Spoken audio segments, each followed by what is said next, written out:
Please don't, no point say that, please.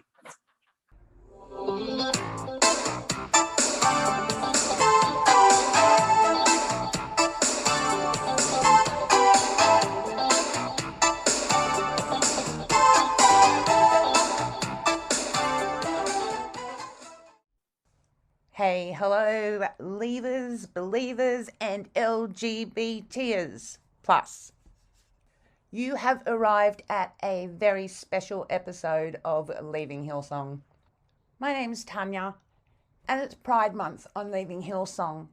So, before we go any further, before you start writing to me with, hey, pride, well, pride cometh before the fall, which, yeah, obviously it does in the Northern Hemisphere where most of you are, please save your keystrokes and my eyelashes from having to work overtime. I'm not interested in your translation of what you think the Bible says about gays or whatever. I just don't want to know it. You want to know what we're about here. I remember when I started this page and I started the Facebook page and all these people turned up going like, what are you about and what are you preaching? And it's like, oh, well, we're just against exploitation and abuse and silence. In my day, it used to be silence equals death. So I can guarantee that most of the listeners and all of the guests have heard these arguments time and time again, and that's not what we're going to be doing this month. So just a little like warning, if you don't like it, we're going to have a lot of great content in July, and you're welcome to join us back then. And that's like not about me refusing to be wrong or open-minded or anything like that. I've been at this a very long time and I've heard the same stories time and time again, and yeah, silence can equal death.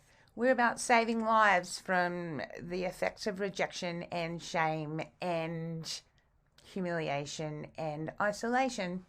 I'm actually really excited about the range of guests that have agreed to come on the show during the month and share their experiences with you. Wow, there's some stories out there and there's some really, really good endings, hopeful endings, so stick around. There's a little bit of Hillsong news. You've got Brian and Bobby in Rome with Casey and Wendy Treat. So they do figure into the longer term plan, and, you know, they're happy to be getting back on their feet again with those guys. So, the rest is certainly going to be interesting. Norway has pulled out all 9 churches from the Hillsong network. What happens next remains to be seen. Grace is currently recovering from the flu or some kind of illness. So thoughts and prayers with her. She's been replaced with Matt Drapper, who we're going to meet today. There are some tough topics discussed in this, so take your time, get back to it when you're comfortable. Look after yourself first, as always. And I think you're also going to have a lot of fun with this. He comes from such an interesting background and he's just so much fun. So let's jump into a kind of empathy. Hey, Draps. Hello, Tanya.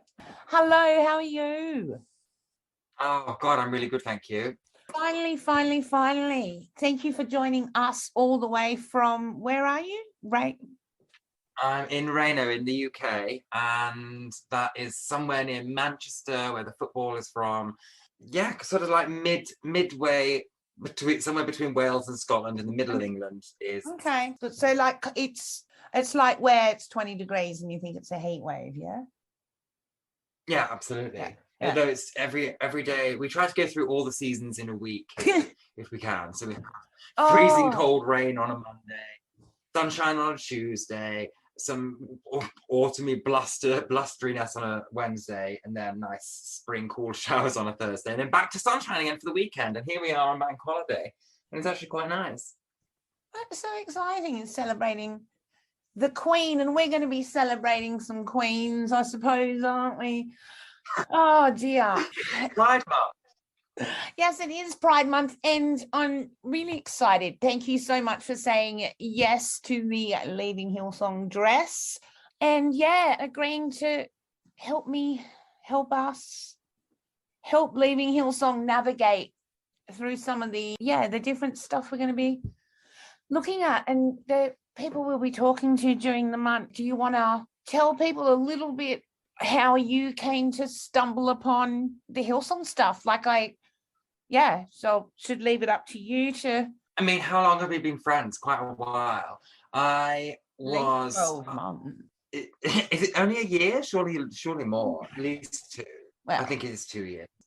Yeah, I had just left a very, very toxic church of my own and was writing up my experiences at a church that was fairly sort of Hillsong-esque. And I was doing some research around Hillsong and around the experiences of LGBTQI people within those kinds of churches, and must have stumbled upon your fabulous book, the original research on evangelical churches and the treatment of people. And I was absolutely delighted to find another book in the same genre of sort of half biography and half explaining the bad theology behind evangelical churches, and also explaining just the kind of abuse that goes on within them. So it was absolutely fascinating to find it. So we must have then connected on Twitter or Instagram or somewhere like that. And, the rest is history, besties, best friends. Yeah. Yeah. And then I'm thinking today, we've just developed that really classic kind of relationship where, you indulge me and I indulge you, and it's all kind of not realistic, but it's it's fantastic, and everybody gets a smile, I suppose. I mean, I find so much of your story just so fascinating as you grew up in... Right. You grew up in a really, really kind of conservative, fundamentalist as it gets environment, really, didn't you? And 10 siblings? Really? Yes. Yes, I'm one of 11 children. We had this, what I describe as an extremist Christian childhood. And it was very sort of Duggaresque. It was very quiverful. Okay. A lot of your people might understand what those... Why quiverful? Tell us quiverful. Where's that from? Quiverful is kind of, I don't know if it's a specific organization or it's just a sort of a general collective of people who are doing the whole homeschooling thing, who are using that Bible verse that talks about having a quiver full of arrows. Your children are like a quiver full of arrows. Okay. And so their whole idea is that God opens and closes the womb, and they don't have any kind of protection or family planning. So they just go straight in and have as many children as possible. So my mum ended up having 11 children. She had several very dangerous pregnancies within that, but she was absolutely determined that God would open and close the womb. And Dad was determined that we wouldn't go to school, that we'd be homeschooled. And we sort of started off fairly sensible. And then, fairly borderline normal. And then we ended up moving out to sort of farmhouses. My dad lost his job, so he became more and more isolated. He started following more and more of the American Christianities. They got connected with accelerated Christian education, which is the home education side. Yeah. They connected with Above Ruby, which is the quiverful side. So they just kind of got more and more extreme. What was the education like? Because we've talked about it a bit before, and you read far more vastly than I do. You're always in libraries and museums and exhibitions and things. So, I mean, you were homeschooled right the way through? Yeah, me and my sister, and then later on the other 9 children, we were all homeschooled fully from ABCs all the way through. And so when we learned our ABCs, each of the letters came with a character, say, A for antelope, and it was discussed about A for antelope, and she rushes around too much and doesn't have enough time for God, and so brings various calamities in her life. So it's that kind of thing. So from our very ABCs, each letter had a biblical principle linked to it. So as well as learning your ABCs, you also learned your Abrahams and Benjamins and Caleb's.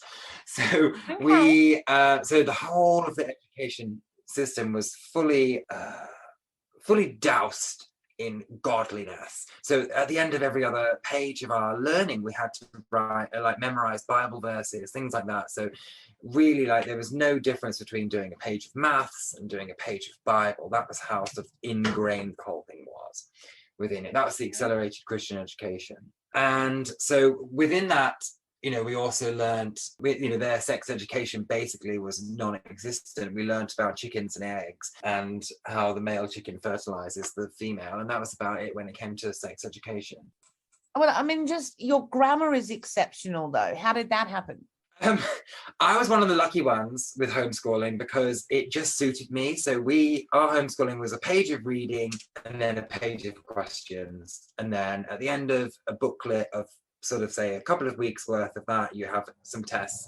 And for me, for some reason, that just suited me immensely because I just read and ingest and I'm able to like puke all that information back out again. For most of the rest of the family, there's dyslexia issues and, not really having proper teachers that are able to teach them, and they have struggled to, although they interact well with the outside world and they're able to live and love and live and laugh, but there's a massive education issue. I was just lucky because I could read, and so I just read and read and read and read and read. Okay. I mean, do you think that made a bit of a difference? Yeah. It made a difference for me because I was able to, even though we grew up in this very isolated farmhouse, we had a library that would pop along to the top of the road once every 2 weeks. So we'd go to the mobile library, take out the books. I read tons of Star Trek books, which are all full of very diverse characters. And I was obsessed with the Muppets. So I was like able to kind of feel this kind of connection to people who were different from what I was. So I would have been, otherwise I think I would have been too isolated, too just around the extremist Christians to perhaps ever realize, there's a different kind of world out there.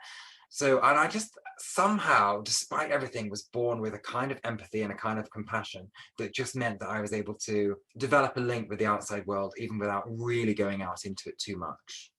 Okay, now your parents didn't stop you from reading those books? They were okay with that? They didn't censor anything? Or?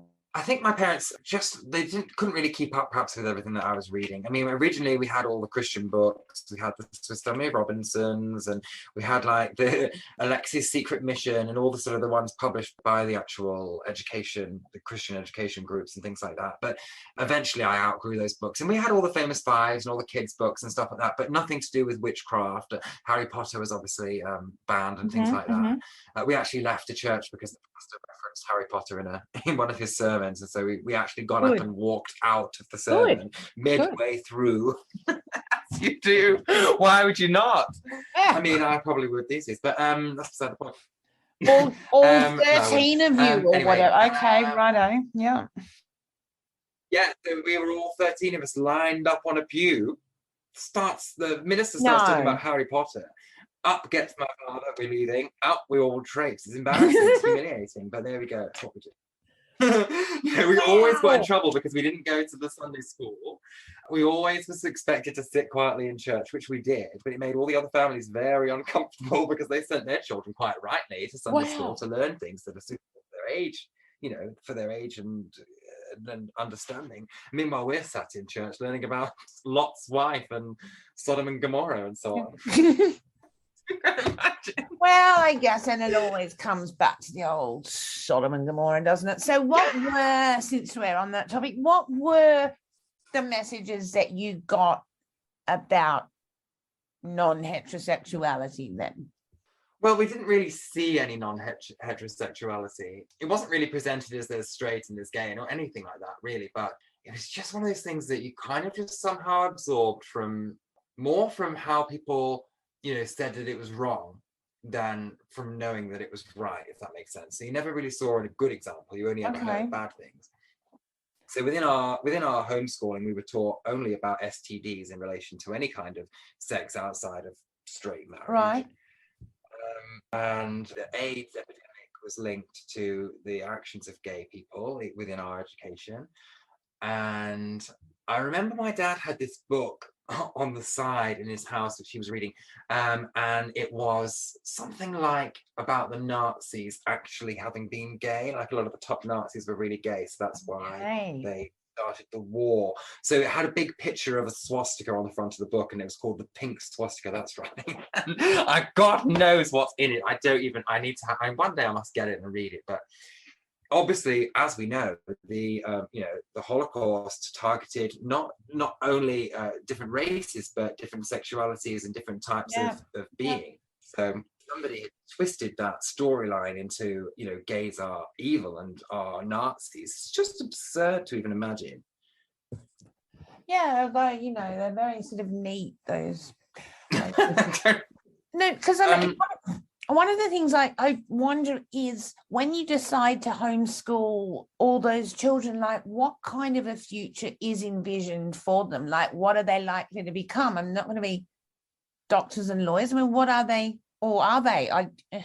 Oh, yes, I think they're intended to absolutely become doctors and lawyers and politicians. Certainly within the quiverful, especially in America, the idea is that you train these people up, train your children up to take over the government. Oh. So it's not just to become but that we've only ever seen that sort of 17 kids and counting thing where they just go on to get married and have more children. That's not the end goal, is that? Well, for women, absolutely, that's the end goal. But for the boys, the idea is absolutely to try to take on the government. The idea is that there's an oncoming apocalyptic war between, the worldly Europeans and the Christians. And we were taught that you absolutely are expected to join that war. And, my dad described the family as bringing up an army, but ironically, we've pretty much all turned into atheists now, and probably would be on the other side of the army. So it's ironic in a way. Okay. No, well, out of the 11, I mean, how many are faith-filled believers? I mean, it's not my place to say publicly what they think or don't think, unfortunately. But I would say haven't got time to go through them all. Not many of them are still Bible bashing, full on Christians. Certainly some of them have become full-on pagans. So it's interesting. It's an interesting dynamic to see where we went and where we took our understanding of the universe, and you still have to understand the universe is magical in some way. So a lot of people who leave evangelicalism, go straight towards kind of witchcraft or Wicca, or go straight towards kind of paganism. And just understanding the universe in, still in a magical way, or, or towards different religions and things like that. Or when people leave, they stay in the Christian faith, which it's your tradition. Like, I find it really hard to leave that element of it being my tradition. So at Christmas, I want to be in church. At Easter, I want to be in church, but it's hard to be there, but there's patterns to Christianity that make the world just a bit more interesting. I know that that's true within atheism as well. It's true within, any way of understanding the world. Everybody finds their own magic and their own beauty in the world, but it's really hard when that gets fully removed from you, and then you have to rebuild it in some way. At what point did you end up breaking away from all of that? Like, was there a moment or what happened for you as a young man? Look, I was lucky again because I was gay. So I had something that was inbuilt within me, which went against the teaching that I was receiving. And, discovering that is a slow process, it's, and people understand their sexuality very differently. But for me, there was something that was just that just solidly said, I don't want to have, a relationship with a woman. Can't picture myself having a family. I don't want to be in that kind of a relationship. And I didn't really understand what that meant particularly, but I also, realized I was having crushes on guys, crushes on friends at church, or celebrities. I mean, Owen Wilson back in the day, obviously, as my screensaver. Owen Wilson. Owen Wilson. I mean, come on, I'm allowed. Look, I didn't have a lot of choices. Something about Owen Wilson and the peace and the calm and a white t-shirt he was wearing, and then there was that this was rock the climber decider. Wow. Okay, sorry. I continue, please. Look, I'm sorry it was Owen Wilson. I'm sorry to Owen Wilson. I mean, it's got to be the what? Wow, is the right Jennifer Aniston of okay, fine, wonderful. Continue. Yeah. There's got to be someone. There's got to be your Yeah. first celebrity crush, and it's embarrassing, but there it is. I think it was from Armageddon as well. It's just, oh, it's awful. Why? I can't imagine. But I mean, poor Owen Wilson. I hope he gets to Look, find everybody has that their out first one celebrity day. crush. For a lot of people, it's Robin from Batman. From what? So, you know, Is it wasn't Robin from Batman.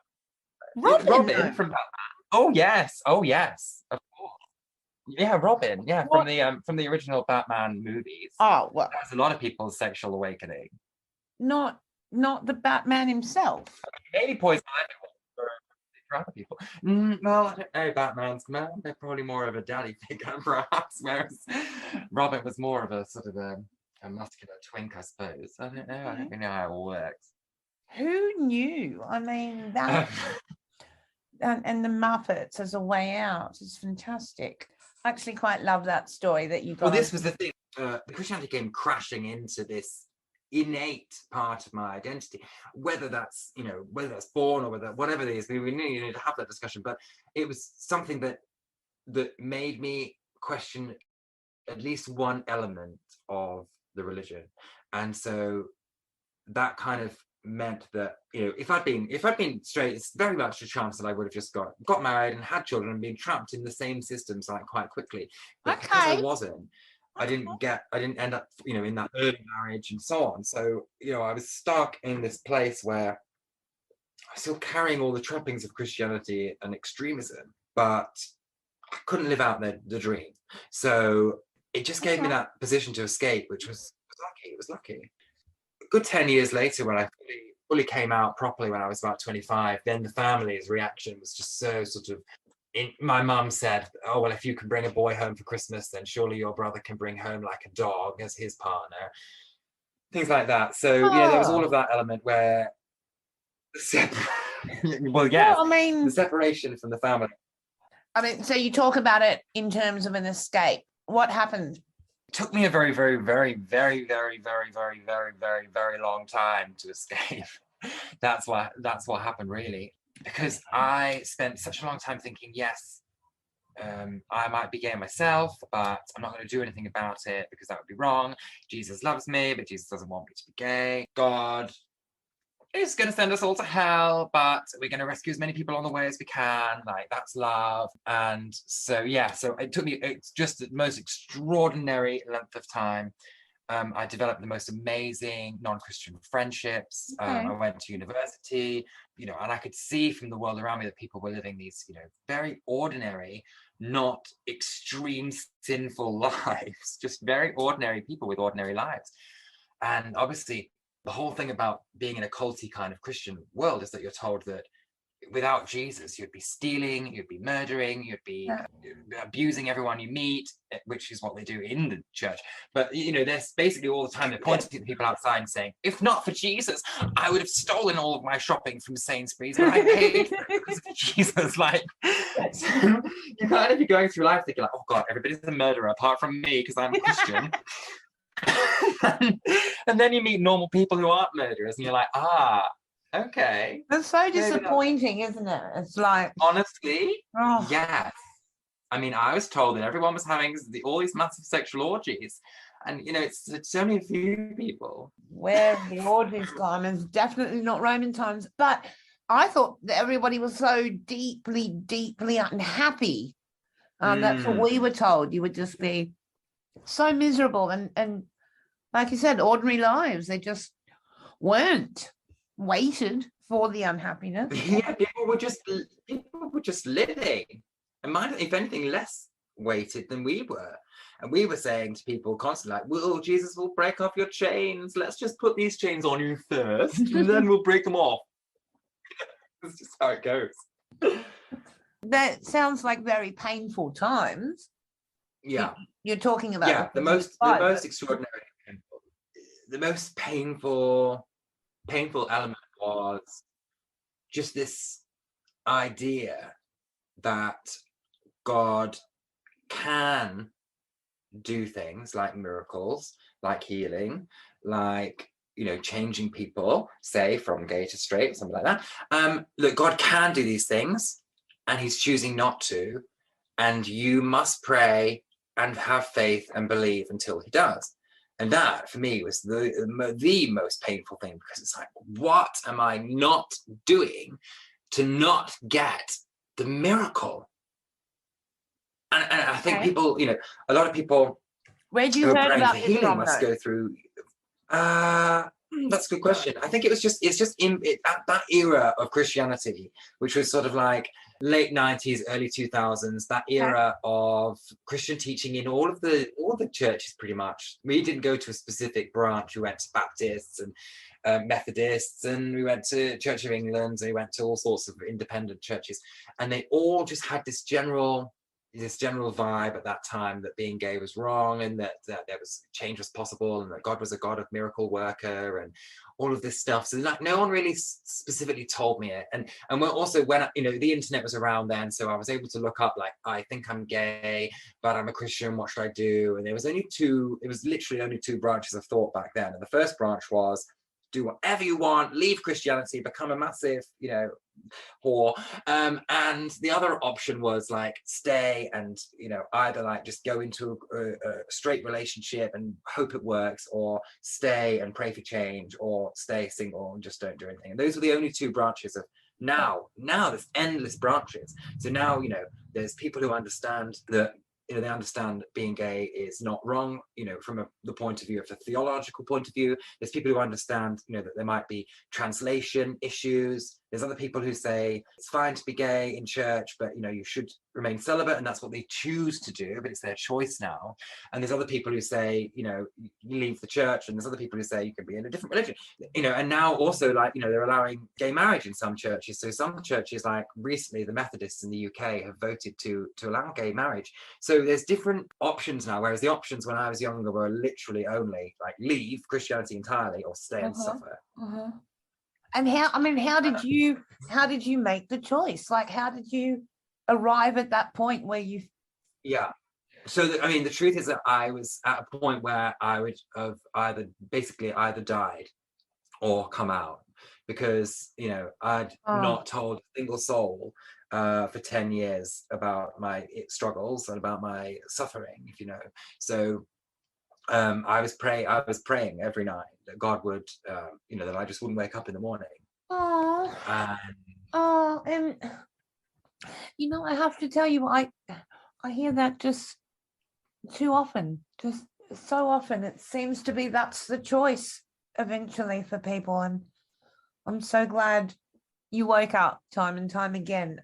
What did you do? How did you do it? Somehow I just back then I had this connection to Jesus that really helped me.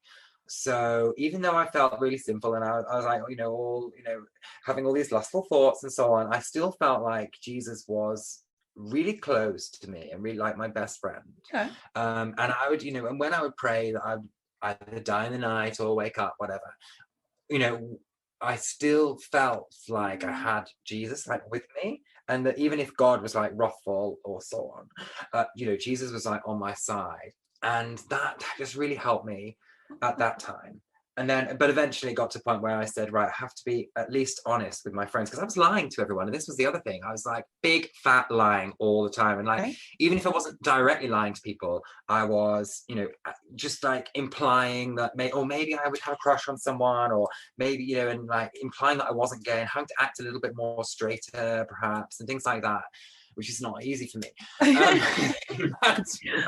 Yeah, so it's hard. I don't really know how I did that, but I was lucky because people thought I was weird because of my background, so I was able to play it off as like, oh, I'm just waiting for the right Christian woman, because like, you know, so yeah, I could pass it off. But anyway, eventually I was like, right, the lying has to stop, I have to come out. And I sent an email to my parents, and on the same day I told some of my friends. And a few weeks later, I kind of came out more openly to the people around me. Just at that time, I wasn't planning to have a relationship necessarily, just to be honest. You know, and your parents, you were saying that went extraordinarily well before. How did they take the email? Well, I mean, it went okay to begin with, because they're very, they just assume that everyone is suffering in life like they are. So my mom was like, oh, well, you know, I'm really envious of what other people have, but I don't come out as an envier. And do you know, yeah. My dad was like, you wouldn't come out as a murderer, so yeah. Okay. So they were kind of okay in a way, like I was still able to go home, but eventually it got to the point where they said to me, you can't be gay around our under 18-year-old children because you are going to persuade them, I suppose, to be the same. So it's infectious, is it? It's extremely infectious, apparently. But only to the under 18s. Okay. Well, I guess if you're over 18, you can make the choice for yourself. But the under 18s, I was told you can't see your brothers if you're going to be gay around them. I don't know I don't know how they would have defined that at the time, because I wasn't in a relationship. And even if it was, like, what does that even mean? Wow. It's absurd. But anyway, eventually the family thing all just collapsed. And that was when I decided, well, if I'm not going to have a relationship, but I am going to be out as a gay person, I'm going to devote my entire life, like a nun almost, to Jesus. Okay. So I was like, well, I can have the community of a church. So I found this church in Sheffield, which was like a kind of more of a modern charismatic church. It was Church of England, it was Baptist, it was independent. They were like merged into one church. And it was kind of wannabe mega church, all of the Hillsong music, all the Bethel music, all the drums, all the lights, all of the, no smoke machines, but, not far off. And so I went out of sort of extremist, sort of wannabe Amish type, Duggar type Christianity. And I went into this sort of mega church mentality, money focused. And what was that like? Did that seem extremely... It was very a fresh, gorgeous, fresh stream of life. It was just love, because all my life was just God is suffering is life. And this church was like, God is love and love is life. And I was like, love. Oh, I just loved it. I used to lie down in the aisles, between the seats, in the shadow of the cross. They had a big wooden cross on the front stage. I'd lie in the aisle on the carpet and just let God love on me, as they say, and just absorb that. It was just so refreshing. It was just so life-giving. And they were all like, lay down your burdens, just accept the love. Literally lay down. Okay. Oh, I take things very literally. Like there's a lot of autism in my family, and we take things very literally. And so I think in some ways that's why my parents, they've never been diagnosed, but I think they took some of the extremist Christian stuff just far more literally than it was ever meant to be taken. And then we did the same, me and the other kids then took what our parents taught us far more literally than even they perhaps. And I mean, you're not being facetious there. Like there are a lot of people on the autism spectrum within the, fundamentalist evangelical community. That's so interesting, layer upon generation. Okay. Yeah, absolutely. This was, until it later on turned into an absolute nightmare. When I first went in, it was like, other young people like my age who were Christians, who were struggling, who had tattoos. Imagine Christians with tattoos. Oh, wow. I know, long hair, all the business. Some of them had been having sex before they, and now they were Christians. And oh God, there's so many interesting people, interesting stories. And it was wonderful. Obviously, it turned into a complete nightmare, but we'll get to that eventually. And also this church, I went there open. So I went there and I said to the management of the church, I'm out as a gay person. I don't really know what that means yet. I don't really know where that's going to lead me yet, but I'm either in or out. And at that point, if they'd said to me, well, you're not welcome here, I would have left Christianity, packed up my bags and gone. I'd written it down in my diary. It was like last chance saloon. And then, but they were like, no, that's fine. Like, you'd be really welcome here. We're going on a journey without ourselves. It's a journey. Okay. People lie a lot in church. We don't realize that. Oh. That's pretty much as far as we can get without leveling up to the next kind of trauma level. So please join us for part 2, where, the nightmare kind of starts and we talk about gay conversion therapy and how Draps came out the other side and ended up writing his book, Bringing Me Back to Me. It's a really great story. It's rough, but there is a fantastic ending. So join us both. It'll be out sooner rather than later. Stay tuned. Keep leaving Hillsong, and we'll talk then. Bye.